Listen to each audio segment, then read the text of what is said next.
Televisão é muito difícil de definir, porque quando a gente pensa nas artes clássicas, elas geralmente se definem por algum tipo de linguagem, por exemplo, a pintura.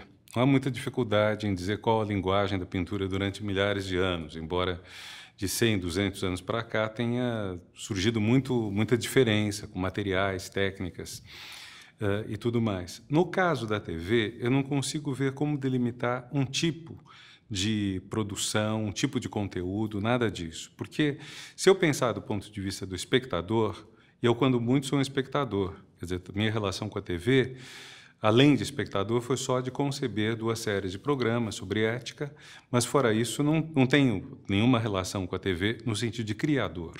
Então, o que me interessa na televisão é, sobretudo, do ponto de vista da recepção.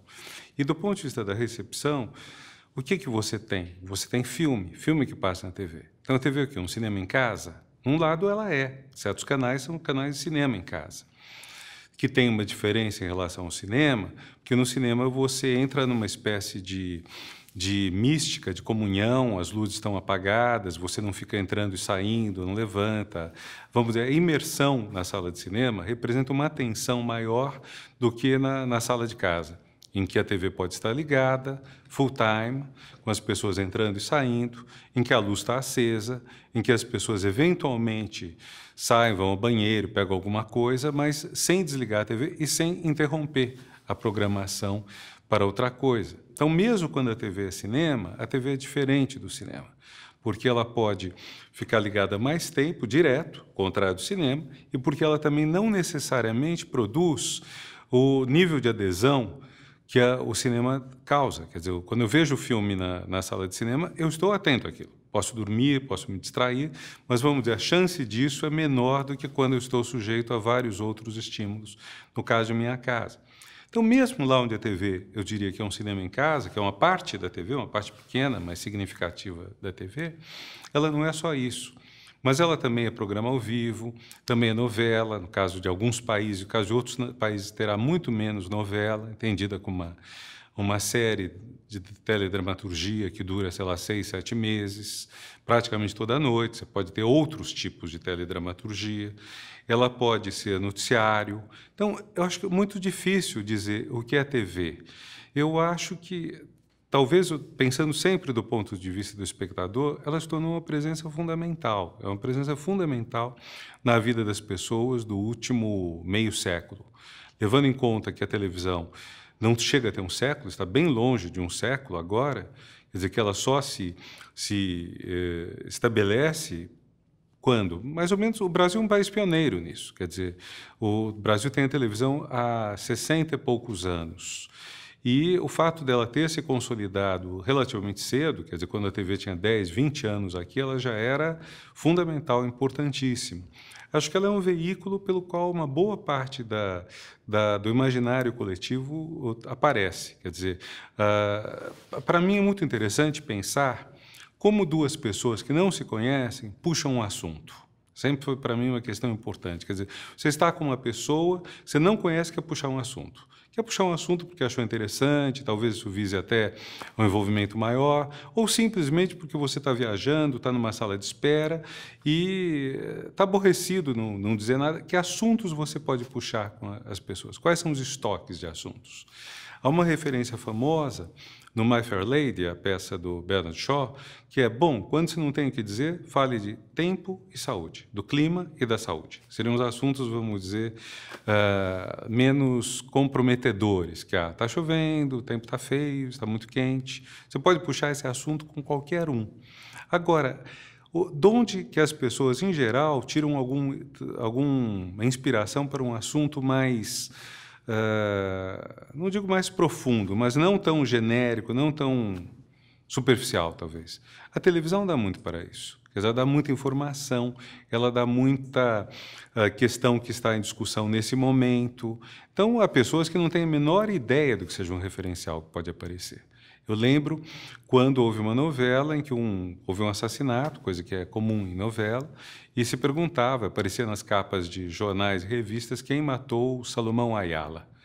E eu lembro que havia um ministro que teve uma importância muito grande no Brasil, Severo Gomes, um defensor da indústria nacional, E Severo Gomes passou por uma banca e não tinha a menor ideia de quem era e comentou com pessoas conhecidas quem seria essa pessoa que teria sido assassinada, sem saber que era um personagem de novela, né? Então é engraçado, quer dizer, uma pessoa que, por outro lado, está nos jornais, está inclusive nos noticiários de TV, com a presença e não sabe o que é um significante que está sendo transmitido pela TV. E que, ao mesmo tempo, ao ser transmitido pela TV e emplacar, ele dá muito assunto para as pessoas conversarem. Quer dizer, assunto de conversa, assunto de bate-papo. E essa conversa de que eu estou falando é uma conversa, geralmente, não é uma conversa profunda, mas, ao mesmo tempo, é um lubrificante essencial da vida social. Eu tenho que conversar com uma pessoa na antessala do dentista, ao lado do ônibus ou do avião, um voo, ou do trem, se a gente tivesse esse meio de locomoção ativo no Brasil, ou no cabeleireiro. Eu ter isso é muito importante, porque isso torna a vida mais doce. Isso faz que as pessoas não saiam simplesmente de casa e, sem conversar com ninguém, voltem. E eu acho que a televisão tem um papel importante nessa questão de dar assunto para as pessoas conversarem. E as relações sociais são muito formadas por isso. Quer dizer, quais são os tópicos que chamam a atenção das pessoas? Quais são as tendências, como se diz hoje, inclusive em termos de veiculação pelos microblogs, etc., o que está bombando, como se diz. Então, de certa forma, tudo isso que se divulga às pessoas, e uma boa parte vem pela TV, dá esse tipo de assunto. O rádio também dá. E, dependendo do meio, você pode dizer a imprensa, outros meios. Mas a TV tem, ou teve, não sei, uma importância muito grande nisso. Talvez isso esteja sendo, esses assuntos que nos azeitam a conversa e o convívio social, talvez esteja sendo substituído, de certa forma, pela internet, ou a internet está assumindo um papel nisso.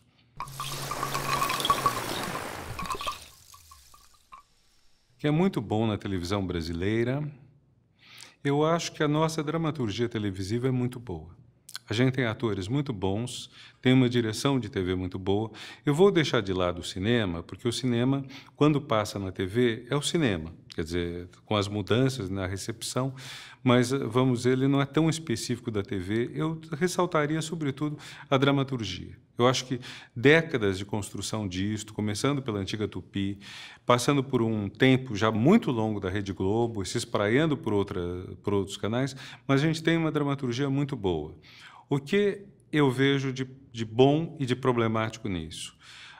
Bom, eu acho que se sabe contar a história, eu acho que se sabe cativar a audiência, e acho também, sobretudo na Globo, que questões nobres são colocadas nas novelas. Quer dizer, uma novela possivelmente tratará de alguma questão, sendo que talvez a campeã de questões sociais tratada e defendida na Rede Globo é a não discriminação contra homossexual. Isso começa há muito tempo e ainda recentemente uma das últimas novelas mostrou, foi veemente na luta contra os crimes de ódio. Digamos que emplacar o homossexual e a lésbica, que demorou muito mais para ser aceita.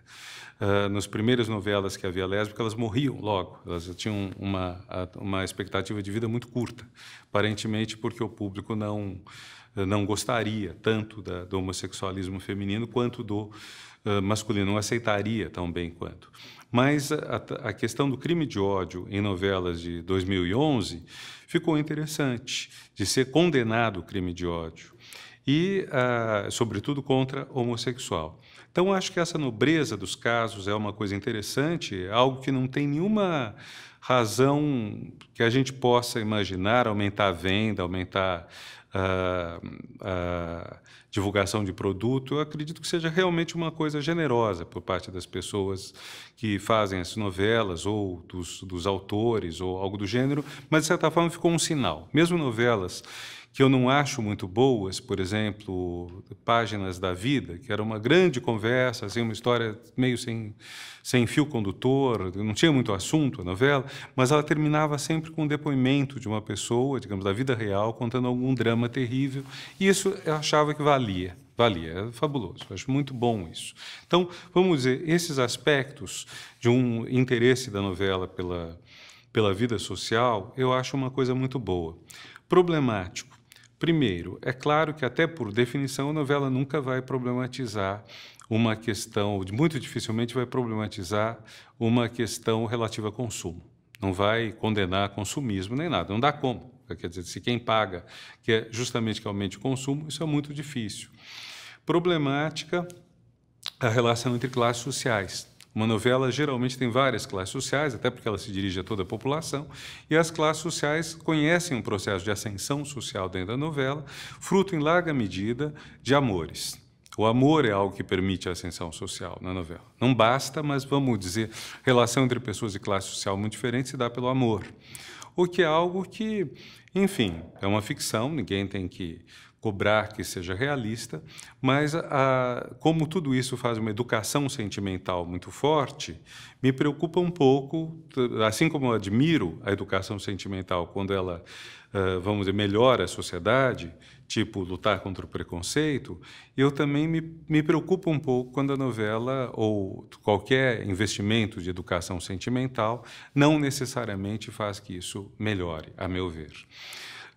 Problemático também, que eu tenho visto nos últimos tempos, é que, enquanto antigamente atores podiam ingressar no sistema sendo bons atores, mas não necessariamente sendo pessoas, homens ou mulheres bonitos e bonitas, hoje é praticamente impossível a gente ver um rosto novo numa novela sem que seja escandalosamente bonito ou bonita. Isso, claro que é um deleite para o espectador, mas eu acho que também cria, vamos dizer, primeiro, acho que atores muito bons que não têm esses dons físicos, e segundo, acho que também fantasia um pouco isso. O que eu acho muito problemático na TV é, por exemplo, o noticiário. Eu acho que, com exceções, os noticiários de TV não são os melhores. Na TV aberta, pelo menos, eu acho que há limitações sérias, o aprofundamento é pequeno, as notícias são mais ou menos básicas. Você tem alguns momentos altos, mas não há um noticiário grande. O que talvez, aliás, de certa forma, também aconteça no jornal impresso. O jornalismo brasileiro, eu acho que já foi melhor. E acho que hoje, em que pese o fato de que a gente tem um acesso a informações do mundo todo que é fabuloso, o investimento dos órgãos de imprensa impressa, como também imprensa televisiva, se quiser dizer assim, noticiários, o investimento não está muito alto. Então, você ter matérias pesadas que revelam coisas, que fazem pesquisa, que representam um conhecimento novo, é raro. Um dos resultados disto, talvez até mais na imprensa do que na TV, mas também na TV, é a proliferação de indignações. Então, hoje, de certa forma, você tem gente que se indigna porque não tem o que dizer. Então, é muito mais fácil você se indignar e acusar alguém, atacar, seja quem for, do que você tentar entender e fazer uma pesquisa. Então, nesse sentido, eu acho que há deficiências. Um outro problema da televisão é o tempo excessivo de publicidade. Quer dizer, a publicidade na TV é muito longa, seja na TV comercial aberta, seja na TV por cabo, por assinatura, a publicidade é muito longa. Eu acho que deveria ser encurtado. Eu lembro quando a França abriu os canais para canais privados, que havia uma série de compromissos que os canais estabeleciam. Eles tinham, para conseguir um canal, que se comprometer a tantos minutos de noticiário por dia, noticiário não repetido, noticiário próprio, tinham que se comprometer também um limite máximo de tempo de publicidade. E eu lembro que um canal que foi comprado pela Hachette, pela grande editora Hachette, ele tinha direito a 4 minutos de publicidade por hora, que no Brasil seria, vamos dizer, muito pouco do que se passa. E a Hachette não conseguiu fechar suas contas com 4 minutos, pediu que passasse a 6, se não me engano, o governo recusou, ela acabou tendo que se desfazer do canal.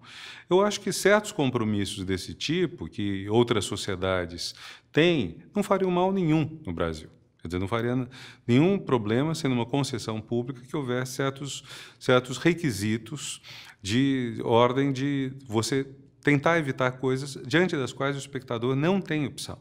Estou falando de coisas que você possa optar, simplesmente você desliga o canal. Você não tem um canal com pouca publicidade. E mesmo os canais que, em princípio, não teriam publicidade, foi aumentando. Eu veria isso como alguns dos problemas principais da nossa TV. Eu não sei se as pesquisas de opinião, ou quantas determinam a televisão. com certeza, elas estão presentes no produto propriamente da TV, que eu considero a melhor contribuição da nossa TV, que é a novela. Claro, não estou dizendo todas as novelas, mas eu acredito que dentre uma quantidade muito grande de novelas, algumas são muito boas. E como em toda produção literária também, que sobra muito pouco, eu não acho que a novela seja ruim, que o fato de que a maioria numérica das novelas seja ruim, significa que a novela é ruim. Nós temos novelas muito boas. Agora, a novela, ela justamente é um tipo de produção que requer constantemente a escuta do público. O público está gostando ou não está gostando? O que você vai fazer com isso? Você vai fazer o quê diante de uma clara repulsa do público, de um claro aplauso do público a tal ou qual coisa? Então, nesse sentido, ela pode ser uma obra aberta. Quer dizer, ela não é uma obra que já está fechada, que já foi programada com exatamente começo, meio e fim, que vai ser rodada ao longo de vários meses, sem alteração. E eu acho interessante que seja escutado. Por outro lado, a gente sabe que há programas que, sendo transmitidos ao vivo, o tempo todo o pessoal o apresentador ou a apresentadora está vendo se está caindo ou não. A audiência está mudando o tipo de atitude em função disso. Contaram uma história, no tempo do governo Fernando Henrique, o ministro da Educação dele, Paulo Renato, foi um desses programas de audiência, e simplesmente, quando ele foi entrevistado, despencou a audiência, a razão pela qual a apresentadora transformou a coisa em alguma coisa de fofoca, passou para outras pessoas, o que teria, inclusive, desagradado, com razão, o ministro que estava pensando que ia fazer outra coisa, mas que não era para aquele público. Eu acho que isso traz um problema, que é o problema, basicamente, que é um problema mais amplo, mas que está presente de maneira muito forte na TV, que é o fato de que aquilo que diz respeito à cultura, à educação, ao conhecimento, não é exatamente popular na sociedade brasileira. E, ao contrário, é uma sociedade que constantemente desmerece isto. E esse desmerecimento passa... Bom, isso devemos muito aos Estados Unidos. Eu lembro um desenho que eu vi numa TV americana, talvez na PBS, que é muito boa, isso faz 20 anos ou mais, e apareciam dois personagens de cartoon, um que queria ouvir um concerto e outro que queria ouvir um show de rock, ou um bang-bang, não sei. E cada um desligava a TV para outro passar, até que eles chegavam a um acordo de alternar e começava pelo show. Era engraçado, porque até nisso havia um pouco a ideia de que o concerto, tudo aquilo que chama, liga a cultura, seria chato. Então, quando você tem isso, como as pessoas já ficam apavoradas, porque elas acham que o público não vai gostar, não existe um esforço consistente no sentido de dizer, talvez gostem. Quando se casou um dos príncipes ingleses, eu lembro que Kirite Kanawa cantou uma área de Mozart. E, prontamente, os locutores ficaram desesperados, com medo de que o público todo desligasse, e começaram a falar das roupas. Então, você não conseguia ouvir a área, você só ouvia as pessoas discutindo qual era a roupa isso, qual roupa aquilo. Não estou dizendo que o público deva ser forçado a receber um conteúdo de qualidade. Estou dizendo que, na sociedade brasileira, a ideia de cultura, de conhecimento, de educação, ela já começa com um certo peso, como se fosse uma coisa ruim. E, ao entrar como sendo uma coisa ruim, não existe nenhum... Se você apresenta um produto, uma obra cultural, e você está envergonhado dela, você não vai conseguir convencer o seu público de que ele é bom. Se o professor se envergonhar da aula dele, se ele achar que o aluno não vai prestar atenção mais do que 1 minuto, ele vai dar uma aula ruim. Se ele não acreditar que a aula dele pode empolgar, vai ser ruim. Se um artista, um ator, achar que as pessoas não vão gostar do que estão vendo, vai ser ruim, não tem jeito. Eu acho esse um grande problema aqui. Então, a questão do Ibope, no fundo, é meio autoalimentada. Quer dizer, você tem uma expectativa de dar ao público o que o público quer, mas constantemente isso que o público quer é criado pelo que é fornecido a ele. Então, se algo não é nem fornecido ou é fornecido envergonhadamente, esse público nunca vai desenvolver uma outra linguagem. O que traz um problema terrível. Quer dizer, nós estamos numa sociedade intensamente poliglota. Eu falo poliglota nesse sentido de linguagens. Quer dizer, uma pessoa que queira ter um conhecimento do mundo, ela tem que saber ler, escrever, entender algo de música, pintura, os mais diferentes tipos de linguagem uma pessoa tem que conhecer alguma coisa. Quanto mais ela conhecer disso, quanto maior a diversidade, maior a chance de que ela consiga lidar com o mundo na sua pluralidade, é um mundo complexo que a gente está. Então, se a pessoa de imediato é privada, ou não tem acesso, ou entra em círculo vicioso, não tem acesso, não conhece e não quer ter acesso de certas coisas, ela vai ficar limitada.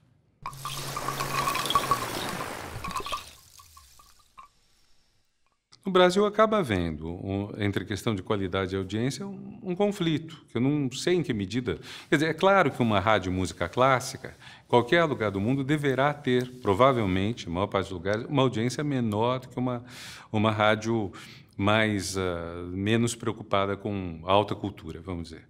Mas o abismo no Brasil é particularmente grande. Quer dizer, se você comparar com um país como França, ou Inglaterra, ou Alemanha, provavelmente no Brasil a distância disso é muito maior.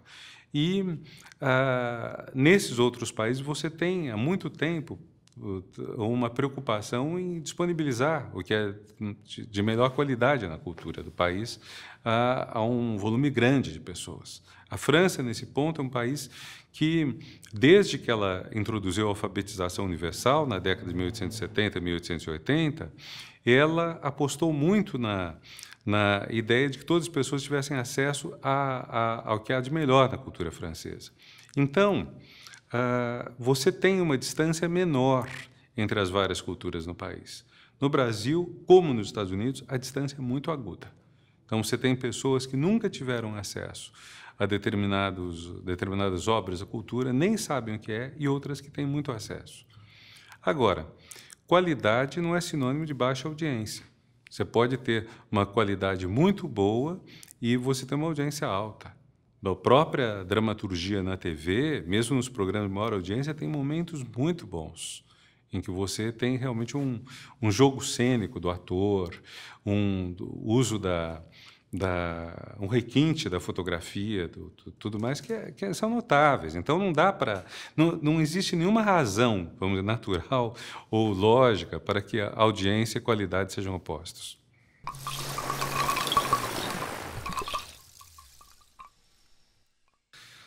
Eu acho que não dá para dizer que para você ter audiência vale tudo, porque, vamos dizer, eu acho que existe uma preocupação que é fundamental, que é a preocupação ética.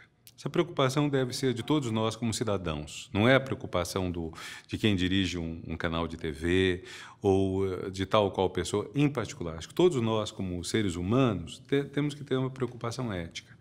E eu não acho que haja uma lista do certo e do errado que está pronta. Mas eu acho que é um grande princípio ético é o do respeito ao outro. É um princípio básico. Se nós partimos da ideia do respeito ao outro, a gente pode praticamente incluir tudo. Respeito à orientação sexual, respeito à fila, para que quem chegue antes seja atendido antes. Respeito à idade, para que o mais velho, mesmo tendo chegado antes, a pessoa com realmente mais idade, seja atendida antes. E há muitas coisas nessa direção que são importantes. Agora,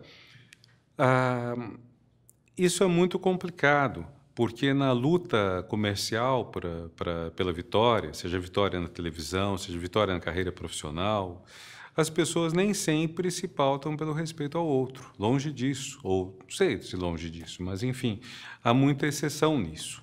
Como a gente faz para viver em sociedade de uma maneira digna, respeitando ao máximo possível a ética? Acho que esse é um desafio para todos nós. Sabe? Pode haver momentos em que as pessoas estejam um pouco transtornadas, que elas não sabem exatamente o que fazer. E há momentos que são particularmente difíceis quando dois males se enfrentam, um mal maior e um mal menor, que levam eventualmente uma pessoa a escolher fazer um mal menor para evitar um mal maior. São questões muito difíceis, eticamente falando. Mas eu, pessoalmente, não aprovaria um recurso antiético para você conseguir maior audiência. E acho que essa é uma coisa que deve haver por parte dos cidadãos. Quer dizer, se ficar muito claro que a sociedade não gosta de determinadas condutas, que ela desaprova essas condutas mudam. Eu lembro, para falar de duas revistas, eu lembro, faz tempo, não sei se foi nos anos 90, Houve um jogo do Brasil em que, eliminatória de Copa do Mundo, em que uma pessoa que estava assistindo, uma mulher, soltou um rojão. E o rojão caiu no estádio do Maracanã. Por coincidência, um dos jogadores do time que estava jogando com o Brasil, o Paraguai, o goleiro, se não me engano, caiu no chão como se estivesse machucado e o Brasil correu o risco, em função desse rojão lançado pela moça, de ser desclassificado da Copa do Mundo, que para o Brasil seria um trauma terrível. O Brasil é o único país que participou de todas as Copas. Então, para o nosso imaginário, o Brasil não ir para a Copa, quer dizer, o Brasil sempre vai para a Copa a fim de vencer. Não vence tantas vezes, não vence, enfim, toda a Copa. Mas, se a gente nem fosse para a Copa, seria uma humilhação terrível, seria um trauma nacional. E, por sorte, depois se notou que não era o rojão que tinha derrubado o adversário, mas tinha sido uma encenação dele que custou caro a ele, em termos de punição, etc. e tal. Mas essa moça que soltou o rojão, que quase então causou esse problema, foi capa da revista Playboy. Ela foi prestigiada, quer dizer, num certo imaginário, ela recebeu um ganho pelo que ela fez. Uns anos atrás, houve um fenômeno, vamos dizer, na mesma linha, vamos dizer, Mulheres Bonitas, uma revista publicou uma reportagem sobre uma modelo e, numa certa altura, essa moça, jovem, dizia que quando ela era detida pelo motorista, pelo guarda de trânsito, ela abria um sorriso e perguntava para ele se não dava para, enfim, para relaxar a coisa, enfim. E claro que a maior parte não a multava, né? E foi engraçado que veio uma carta para a revista protestando, viu? Uma ou duas cartas de leitores dizendo não é porque ela é tão bonita que ela pode fazer isso. Eu acho que esse é um sinal interessante. Quer dizer, acho que houve um momento na sociedade brasileira em que a aceitação de uma conduta antiética pelos bonitos, importantes, destacados, etc., era muito comum. A nossa sociedade expandiu muito em termos de pessoas que se acham detentoras de direitos. Pessoas, eu diria que uma pessoa que está muito humilhada na vida, que tem fome, que está desempregada, é possível que ela não tenha uma noção tão clara de que ela é detentora de direitos. É possível que ela sinta que a vida dela é tão ruim que ela espere a salvação por parte de outrem. Ao passo que, quando você começa a ter um nível de vida mais capaz de reproduzir a si próprio, você ganha o suficiente pelo seu trabalho para conseguir sustentar a si e aos seus, a sensação da própria dignidade fica mais forte. Então, eu acho que a nossa sociedade teve essa expansão. Então, todo esse mundo de gente que hoje se sente com direito, se for furada a fila o tempo todo, não vai dar certo. É muito mais gente, não é um número pequeno. Então, acho que a questão ética se tornou muito presente, de maneira muito confusa. Não somos uma sociedade ética. Não estou dizendo que haja sociedades que são seguramente éticas, mas algumas certamente o são. Mas a nossa sociedade, falta muito para a gente dizer que a ética aqui emplacou, mas eu acho que é uma sociedade que está tendo uma preocupação maior com isto. Onde que entra o problema? O problema é que o antiético ele é extremamente sedutor. O antiético é erótico. É muito difícil você fazer o erotismo sem o elemento da transgressão. Claro, você pode ter erotismo sem transgressão e pode ter transgressão sem nenhum sentido erótico. Mas há um ponto que vem desde muitos séculos, talvez desde a antiguidade, talvez sabe-se lá de quando, que é um certo elemento, uma certa presença erótica do que é proibido. Então, aquilo que é proibido, aquilo que é desaprovado socialmente, aquilo que é errado, pode ter um elemento sedutor. E como a nossa mídia apela muito à sexualidade, a atração sexual, tudo isso tem uma presença muito grande, então também essa presença muito grande está muitas vezes ligada àquilo que é proibido.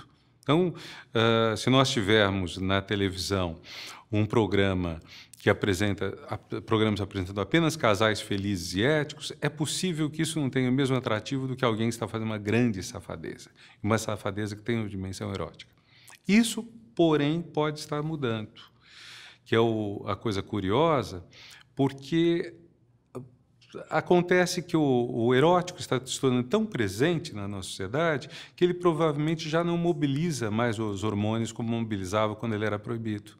Por exemplo, pessoas mais velhas, eu ouço dizerem de quando compravam as revistas do Carlos Zéfiro, quando compravam fotos pornográficas, que davam para elas um nível de excitação altíssimo, com imagens que hoje não são, enfim, são banais. Você encontra, na internet você encontra. Assim, coisa muito mais pesada do que você compraria escondidas numa banca na Praça da Sé, sei lá, quanto tempo atrás. Então, pode ser também que esteja começando a vir uma certa saciedade disto. Quer dizer, o elemento erótico provocado no outro, quer dizer, produzir sensação erótica pela transgressão, talvez esteja diminuindo, porque o que hoje é transgressão? Assim, do ponto de vista da sexualidade, o que hoje representa realmente transgressão? Muito menos que no passado, quando tanta coisa era proibida. Então, isso traz até um outro problema, que é perguntar se o erotismo não viverá, não digo viva hoje, mas não viverá dentro de algum tempo uma certa crise. Porque durante milhares de anos ele foi tão associado ao proibido e, de repente, nós estamos numa sociedade em que o proibido ficou muito menor. O que é proibido hoje? Então, nós temos pessoas que querem chocar os outros. Chocam como? Chocam por alguns minutos? Você pode chocar. Pega, por exemplo, o Big Brother. O Big Brother, um elemento essencial dele são as aventuras sexuais dos personagens que lá estão. Já se sabe que isso vai acontecer. As pessoas vêm querendo ver isso, mas elas veriam isso em qualquer outro lugar. Não é um privilégio dele. Então, à medida que eles começam a acentuar esse componente, também esse componente inflaciona. Eu acho que a palavra é essa, inflação. Você tem uma inflação disso. Então, pode ser que mesmo a transgressão, dentro de um tempo, entre em crise.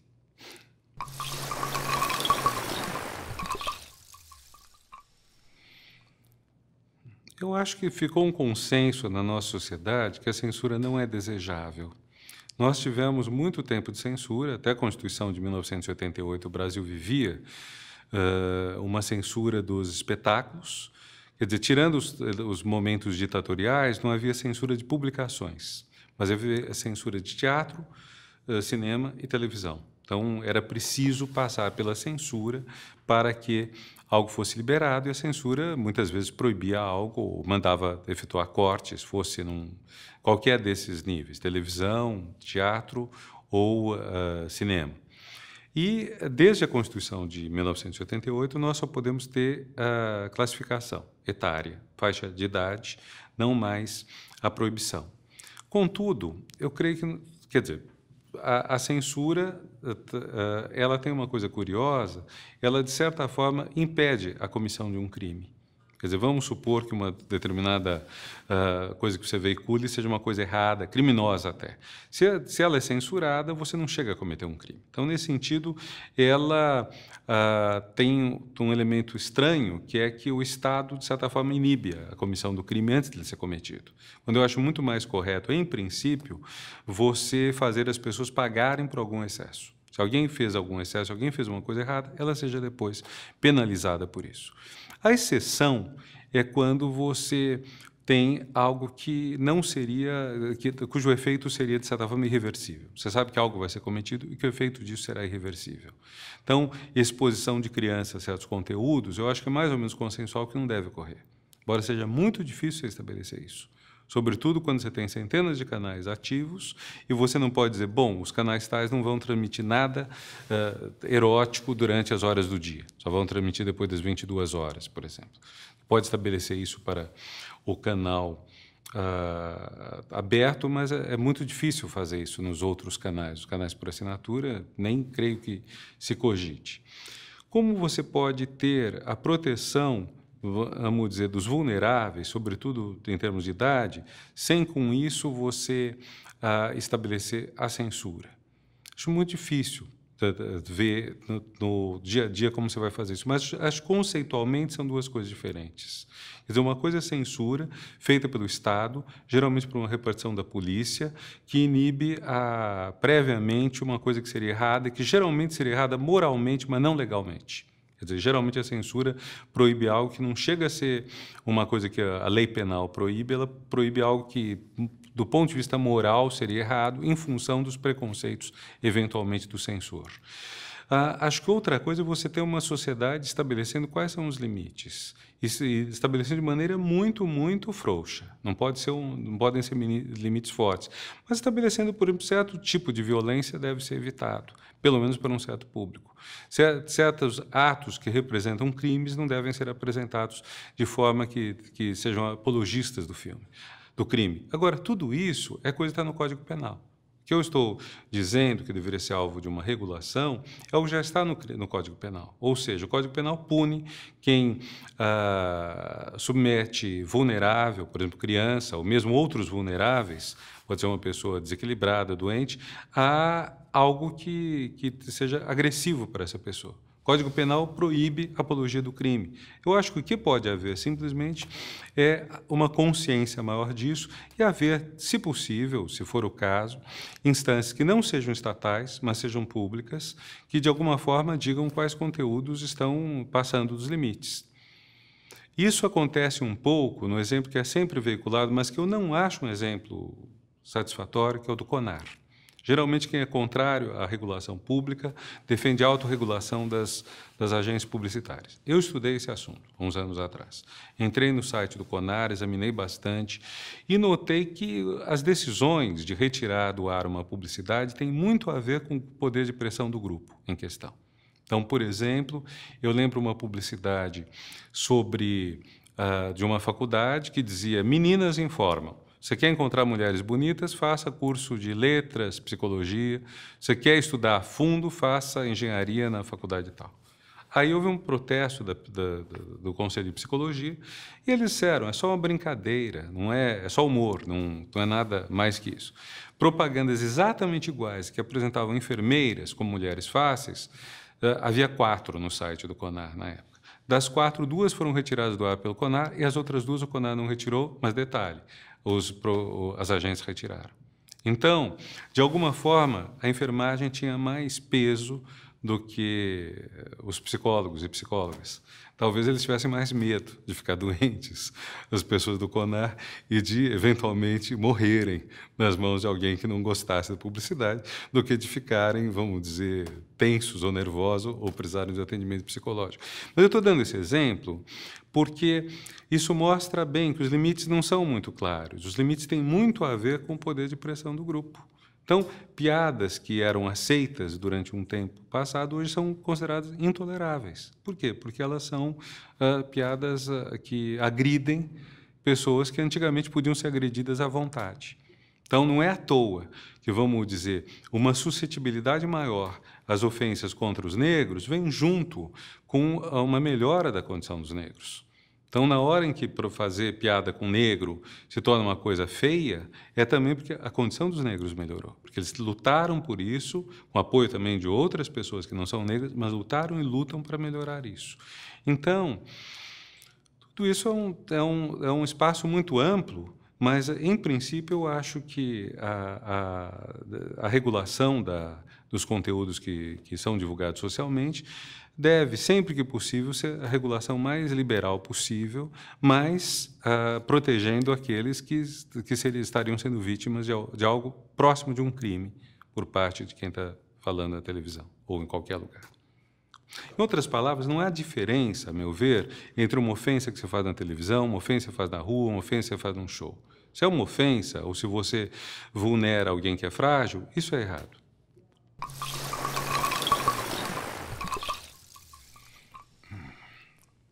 O Brasil tem um problema muito sério com a questão da educação. Educação e cultura são temas impopulares no nosso país. Então, a ideia de que você tenha um conteúdo de TV que seja educativo já causa um certo incômodo a muitas pessoas. Quer dizer, a televisão educativa, nós nos conformamos com a ideia de que ela tem uma audiência muitíssimo baixa. E nós nos conformamos também com a ideia de que obrigar, de alguma forma, as televisões comerciais a terem conteúdo educativo seria uma coisa autoritária. Eu penso 2 coisas.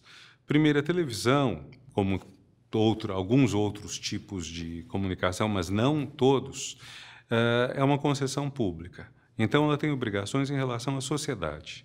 Não acho que a televisão ou o rádio devam ser entendidos como um comércio qualquer.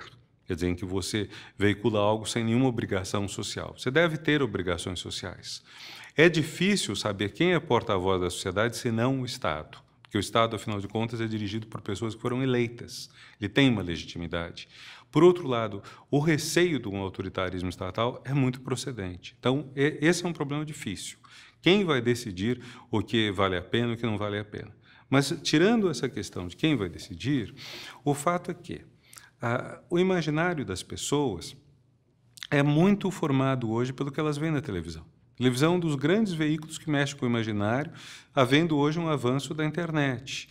Então, se nós não tivermos uma preocupação social com esse imaginário que está indo sobretudo para as pessoas que estão entrando no mundo, quer dizer, para as crianças, para os adolescentes, para os mais jovens, e para a construção de novos imaginários de todo mundo, porque a gente muda. Com 30, 40, 80 anos, você pode mudar e pode ainda ter uma qualidade de vida daí em diante muito boa. Se nós não nos preocuparmos com a qualidade desse imaginário, nós estaremos abrindo mão do futuro das pessoas. Então, acho que é muito importante que as pessoas, num mundo em que o conhecimento é tão importante, as pessoas tenham acesso ao conhecimento. Isso não quer dizer você colocar conteúdos chatos, conteúdos que nem mesmo conteúdos podem ser muito agradáveis, mas que são conteúdos de uma grade curricular. Estou dizendo que a TV deva ter uma grade curricular de escola ou algo do gênero, de forma alguma. Mas eu acho que se nós não tivermos a preocupação de que uma televisão, seja de propriedade estatal ou privada, ela transmita conteúdos que tornem as pessoas mais ricas para lidar com a diversidade da vida, nós vamos deixar as pessoas muito despreparadas. Despreparadas, inclusive, para a competição profissional. Quer dizer, acho que a nossa sociedade deveria ser um pouco mais cooperativa, não tão competitiva quanto é, mas mesmo a competição profissional fica muito prejudicada se as pessoas não tiverem, através da TV, um conhecimento maior de tudo que há no mundo.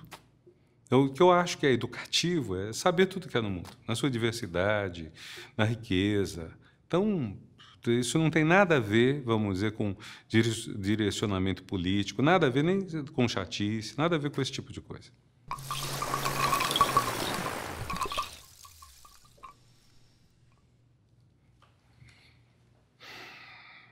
Essa questão é difícil, hein? Se eu pudesse ter uma televisão dos meus sonhos, eu acho que eu gostaria, primeiro, que ela tivesse muita cor.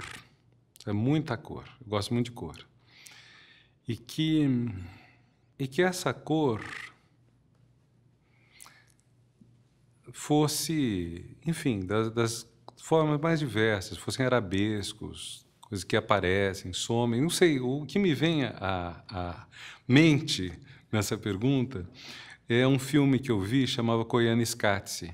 É um filme que, acho que é esse o nome, eram dois filmes paralelos, um era o mundo em desgraça, outro era o mundo em encontro, uma coisa assim.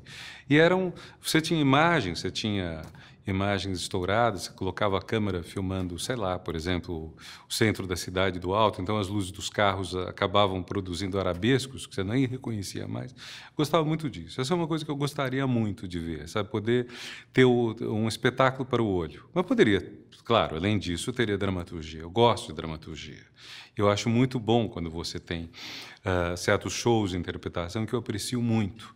Eu gostaria que essa TV tivesse novelas, mas bem mais curtas, sem a enrolação necessária nas novelas. Eu seria mais de minisséries, ou mesmo como novelas que fossem minisséries, e que pegassem os temas mais variados. Eu acho que, enxugando algo... Uma vez eu estava pensando, dado que eu tenho uma certa simpatia pela novela, quantas novelas são boas, eu consegui chegar a 10 ou 20 sem muita dificuldade ao longo de bastantes anos, né, de novelas. Mas eu gostaria que houvesse isso. Gostaria de música, bastante música na TV.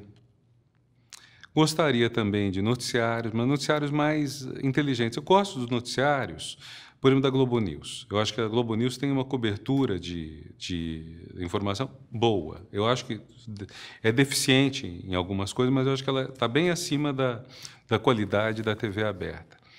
Então, gosto também muito de certas séries da TV americana, como a Good Wife, eu gosto muito dessa série, algumas outras. Você pensaria bastante por aí. Pouca publicidade, não proibiria a minha TV, tem nada que proibir, né? Eu não iria excluir a publicidade, mas eu colocaria publicidade com não muitos minutos por hora e gostaria que fosse uma publicidade de boa qualidade. Que existe publicidade muito boa, muito bem feita, mas também existe muito mal feita. A minha escolha seria pela beleza. Eu gostaria de uma programação que fosse realmente muito bonita.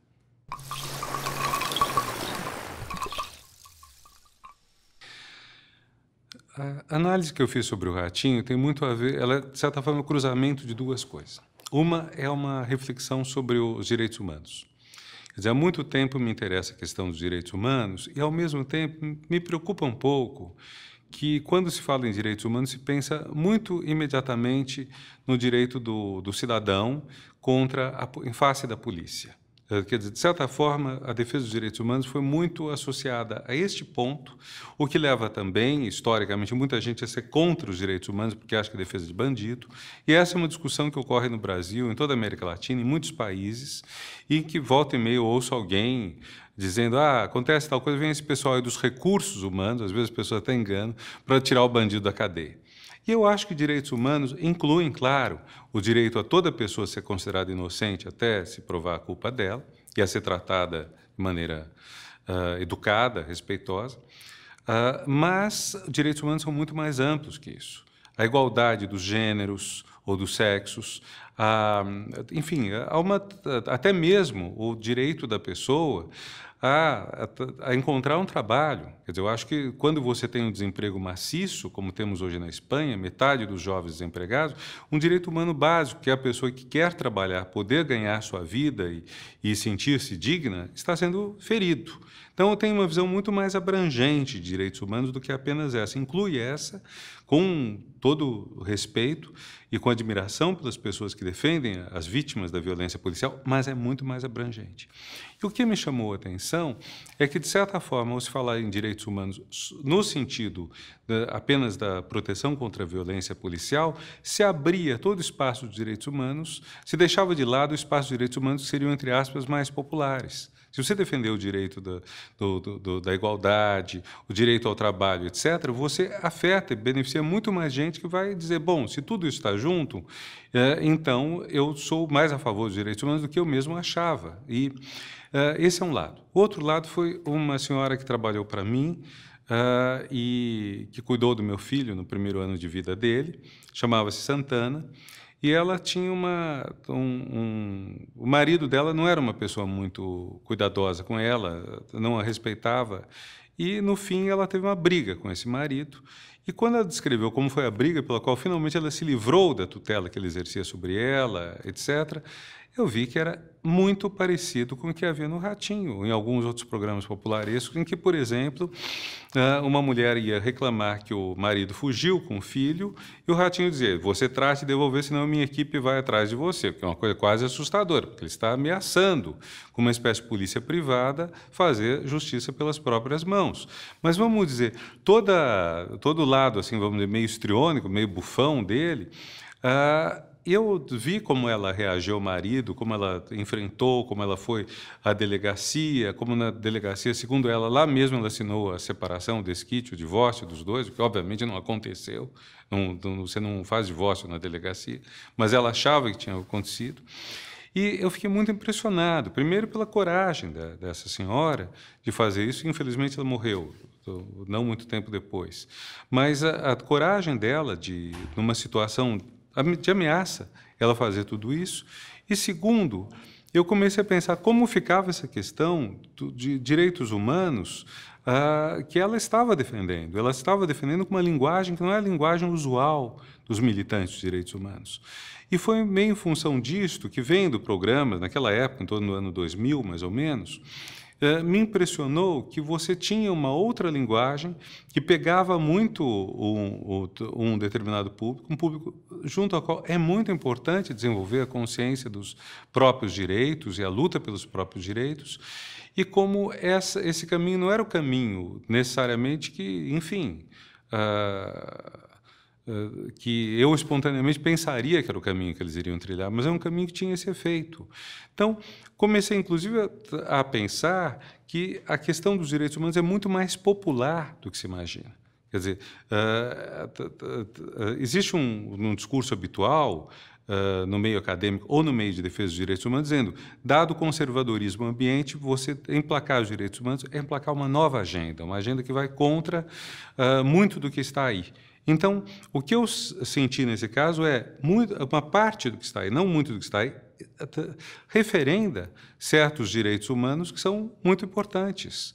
E esses direitos humanos muito importantes, por que não são apresentados como tais? Por que se fala relativamente menos, ou se falava na época, que foi inclusive a época em que o Brasil conheceu a estabilidade monetária, mas também sem ter ainda dado o avanço nos indicadores sociais que ele teve depois do governo que nós tínhamos no ano 2000, mas foi uma época em que a desigualdade social era maior do que hoje. Então, talvez até por causa disto, houvesse um certo receio de colocar questões sociais como direitos humanos, porque questões sociais exigiriam uma mudança de política governamental acentuada. Então, acredito que haja esse elemento que também aparece um pouco, a gente saindo um tanto da questão somente da televisão, mas numa locução de políticos dirigidos ao povo. Quer dizer, o fato de termos tido um presidente que usava constantemente metáforas mais populares para falar ao povo, isso é muito indicativo.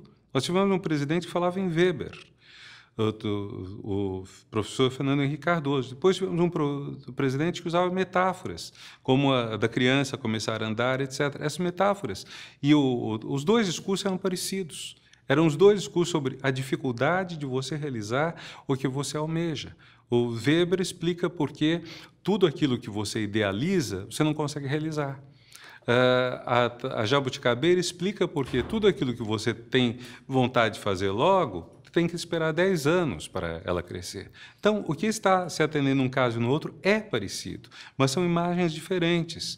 E quando você introduz na vida social um contingente, sei lá, falam em 40, 50 milhões de pessoas que subiram das classes D e E para a classe C, quando você introduz todas as pessoas, você tem que falar para elas. Cada vez mais há pessoas a falar. Então, independentemente das posições políticas, mas tendo uma certa relação não partidária, mas um certo sentido político, você passa a ter um discurso que vai falar a mais pessoas. E esse discurso será diferente do discurso habitual, nosso. Quer dizer, no meu caso, inclusive, quer dizer, o discurso que eu usaria seria um discurso mais de texto, mais conceitual, etc. Mas eu sei que existe um discurso importante que não passa por aí. Quando nós temos um programa como o Ratinho, defendendo sistematicamente, ou pelo menos numa certa sequência, os direitos da mulher até o filho que foi sequestrado pelo marido, o direito da mulher a se separar de um homem que bate nela, etc., independentemente das qualidades ou defeitos do Ratinho, nós temos uma demanda social que está sendo atendida. Nós temos uma sociedade em que essa questão passou a ser importante. Então, ele não tem como não tratar dessa questão, se ele quer ser popular. E isso é bom. É bom que a sociedade esteja requerendo que o discurso dele seja esse. Tanto que, por essa época, pelo que me consta, o discurso dele foi deixando de ser um discurso, vamos dizer, mais policial, mais da defesa da polícia, até mesmo da violência contra o bandido, que me diziam que ele fazia, não sei, para entrar um discurso mais divertido, mais bufão, mais palhaçada. Essa própria senhora que trabalhou para mim, ela dizia, eu gosto nele das palhaçadas. Então, mas foram as palhaçadas que deram a ela um roteiro para enfrentar o marido. E eu acho que esse repertório de falas, de gestos, etc., é o repertório que as pessoas adquirem. Num país como o Brasil, esse repertório vai passar muito pelos programas mais populares. Não seria bom que as pessoas também tenham um repertório mais culto, para elas não ficarem numa linguagem só. Seria muito bom. Mas a gente pode ver que esse repertório existe e ele pode desempenhar um papel interessante.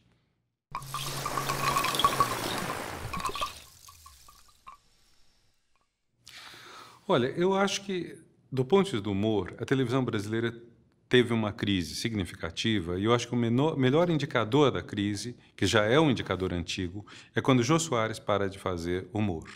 Já deve fazer uns 20 anos. Faz bastante tempo, pelo menos. Jô Soares, que era um dos grandes humoristas do Brasil, como antes dele, ou, vamos dizer, terminando bem mais cedo, Ronaldo Golias, ou junto com ele por muito tempo, Chico Anísio, embora um tanto mais velho, num certo momento, ele para de fazer humor e se recicla para a entrevista. Continua sendo uma pessoa engraçada, faz piada, etc. Mas o humor mesmo parou.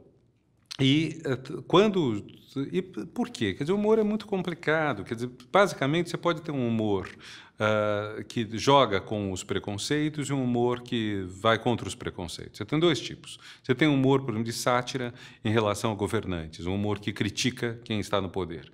E você tem um humor que zomba de quem é heterodoxo, de quem diverge do que é dominante. E, às vezes, os dois se misturam um pouco. Por exemplo, você pode encontrar sátiras que zombam de alguém que está no poder, dizendo, por exemplo, que ele é homossexual.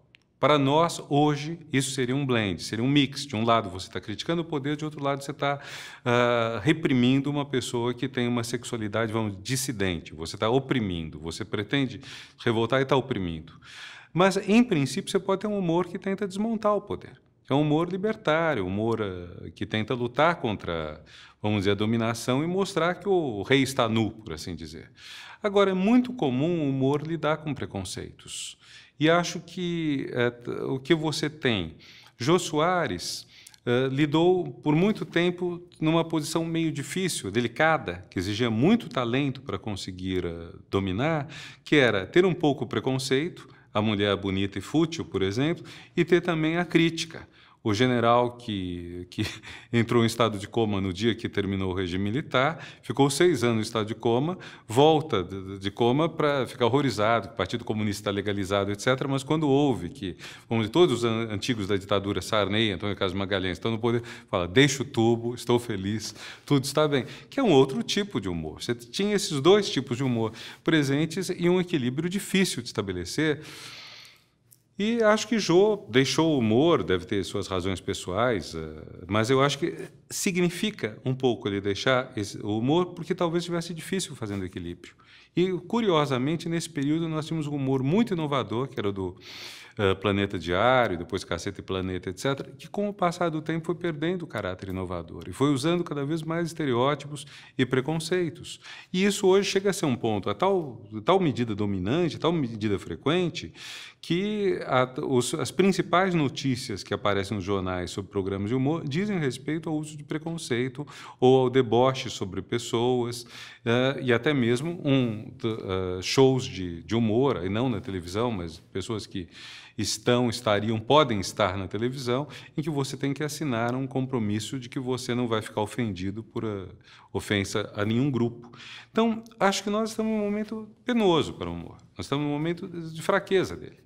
E isso se soma a uma outra coisa que eu acho muito curiosa na discussão sobre liberdade de expressão, que é o seguinte: no tempo da ditadura militar no Brasil, e vamos dizer, de várias ditaduras mundo afora, defender a liberdade de expressão era um gesto de muita esperança na vida. Era de esperança no mundo melhor. Com a liberdade de expressão, conteúdos fabulosos em termos de qualidade viriam à tona, que eram reprimidos, represados. Então, você teria obras de arte que tinham sido censuradas, você teria ideias novas que viriam à tona, etc. Esperava-se isso. E veio muito disso. Hoje, quase toda vez que eu ouço falar em defesa da liberdade de expressão, é defendê-la para dizer coisas assim detestáveis e até desprezíveis. Não estou dizendo que essas coisas desprezíveis devam ser proibidas sistematicamente, mas acho que algumas dessas coisas desprezíveis podem, inclusive, ser criminosas, como defesa de preconceito. Mas, sobretudo, o que me choca, eu insisto, não é uma questão do que é permitido e do que é proibido. É questão, esperava-se da liberdade de expressão um mundo muito melhor. Hoje, quando a gente quando ouço defender a liberdade de expressão, cada vez mais é para defender o que é o mundo pior que a gente tem. Se há pessoas que querem ter esse mundo pior, direito delas. Não vou pedir que sejam proibidas. Mas eu acho triste, acho muito triste que o humor esteja num momento desse e também que a discussão da liberdade de expressão esteja pautada tão baixo quanto ela tem sido pautada ultimamente.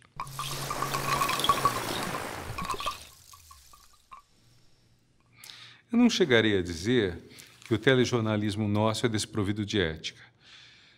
Sim, num certo sentido ele é, porque ele tem pouco a prática do contraditório. Quer dizer, acho que um elemento básico da democracia e da ética é que você tem que aceitar que aquele que diverge de você tem direito a divergir de você. Pelo menos em certas questões, não no que diz respeito ao abuso de vulneráveis, ao uso da violência contra pessoas inocentes, etc. Mas acho que o direito que nós temos de ter visões diferentes sobre o mesmo fenômeno, por exemplo, há visões diferentes sobre como deve ser a economia brasileira, há visões diferentes sobre qual deve ser a política brasileira, e há visões diferentes sobre o consumo de drogas, se deve ser legalizado ou não, e onde deve estar a barra de separação entre o que é penalizado e o que não é. E a nossa TV atende relativamente pouco a esse espaço de debate. É muito comum na televisão você ter só um lado monopolizando toda a discussão. Isso não é ético e não é democrático. Essa é uma das falhas da televisão. Não é ético porque não reconhece o direito de divergência e não é democrático porque, de certa forma, demoniza ou maniqueiza, isso é, apresenta o outro como representando o mal, um debate que tem que ser enriquecedor. Nós temos que ter várias visões para disso chegar a algum resultado. Então, essa tendência da televisão brasileira apresentar muito um lado é uma coisa negativa. Agora, isso é ruim do ponto de vista ético, sim, mas é ruim também do ponto de vista da qualidade do jornalismo. Veja, eu não separo a qualidade, entre aspas, técnica do jornalismo e o compromisso ético dele. Porque um jornalismo com qualidade técnica vai ser um jornalismo mais rico. E vai cobrir mais, vai pegar mais aspectos que não necessariamente corroboram o que a pessoa foi fazer. Quer dizer, você sai a campo com uma pauta e essa pauta pode revelar coisas que você não esperava. Isso é fundamental em qualquer atividade de conhecimento. Qualquer coisa que você está fazendo, você pode mudar de ideia. Se você tem uma programação de jornal ou de telejornalismo em que você não admite que a pauta seja modificada, porque você tem que provar uma tese, uma opinião inicial, o jornalismo é de má qualidade. Então, eu acho que isso falta ao nosso jornalismo. Nós temos veículos muito bons de jornalismo, não estou criticando tudo. Nós temos coberturas, jornalistas que fazem pesquisa, que vão atrás da matéria, etc., mas geralmente a pauta é muito corrida. E há uma ideia também de que você vende melhor um produto para a opinião pública se esse produto já diz exatamente o que a pessoa deve acreditar, que é certo, que é errado. Então, assim como, vamos dizer, uma qualidade mais baixa de entretenimento na televisão e no cinema, lida com preconceitos das pessoas e com uma visão imediata de o que é certo e o que é errado, também aponta uma deficiência no jornalismo, tele ou não, quando ele já diz o que é certo e o que é errado para as pessoas e dispensa as pessoas de pensarem por si próprias. Eu acho que talvez a coisa mais importante que, vamos dizer, quem lida com comunicação, inclusive no caso da televisão, deva ter em mente nós devemos fazer tudo para que as pessoas pensem por si próprias. Se do que eu apresentar, seja arte, seja entretenimento, seja notícia, eu tiver pessoas que pensem mais por si próprias, esse é um ganho.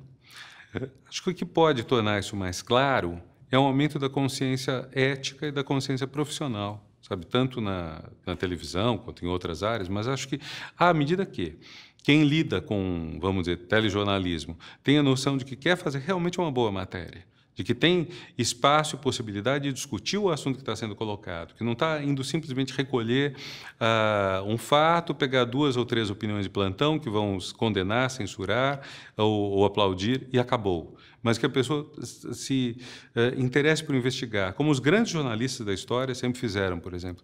Eu acho que o trabalho vai ser melhor. Agora, o que isso quer dizer? Uma consciência profissional maior. Quer dizer também que a nossa sociedade ainda é carente em termos éticos e democráticos. A ideia da divergência, que acho que é um ponto básico da ética e da democracia, ainda é fraca no Brasil. Até porque a divergência é aceitável até certo ponto. Eu não posso aceitar qualquer opinião que outro diga. Se outro defender abuso sexual, eu não vou aceitar. Isso não está dentro do aceitável. Agora, se outro defender uma série de posições das quais eu divirjo, eu posso aceitar. Eu devo aceitar que é direito dessa pessoa defendê-las. Então, onde eu faço a fronteira? Mas eu tenho que ter uma fronteira na qual eu aceite que pessoas que divirjam de mim bastante tenham tanta legitimidade de expressar suas opiniões quanto eu tenho, sem com isso achar que elas são canalhas, pulhas, que elas devem ser impedidas de expressar sua opinião, devem ser impedidas de ter cidadania ou até mesmo presas. Então, a sociedade democrática exige esse tipo de aceitação. Eu acho que a sociedade brasileira, nesse nesse ponto ainda é fraca. A gente vê pela discussão política, a discussão política é muito no sentido de demonizar o outro lado. E essa discussão política se espraia por muitas questões. Direito ao aborto, por exemplo, a questão do aborto, uma questão que fica hiperpolitizada quando poderia ser discutida com mais serenidade do que ela é. Então, acho que a carência de discussões sérias é um problema grande na televisão, na mídia e na sociedade brasileira. E o único jeito de superar isso é a sociedade cobrar mais. Agora, é um pouco a questão do que vem antes, o martelo ou a bigorna. Você não pode fazer um martelo sem uma bigorna, e não pode fazer... e vice-versa. Agora, o primeiro martelo foi um martelo ruim, que foi fazendo uma bigorna ruim, foi melhorando. Não é como ovo a galinha, é uma coisa que dá para você ir um melhorando o outro. A nossa sociedade tem que lutar mais por valores e tem que demandar mais de quem fornece conteúdos para o seu imaginário.